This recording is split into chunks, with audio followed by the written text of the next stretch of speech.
There's a common phrase in Hindi, which Prabhupada often repeated. Rakhe Krishna Mare Ke, Mare Krishna Rakhe Ke. If Bhagavan Sri Krishna protects a person, Krishna Rakhe Krishna, who can kill him? Mare Ke.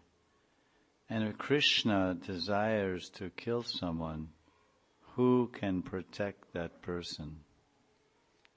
So obviously, the real Rakhi, we should tie the strings of our thoughts around the lotus feet of Krishna and tie the strings of our desires around the lotus feet of Krishna and desire the string of our minds and hearts around the lotus feet of Krishna, Bhagavan Sri Krishna, because at any time, in any place, everywhere, and always and forever, Krishna is right there, moving with the jiva, jivatma and paramatma.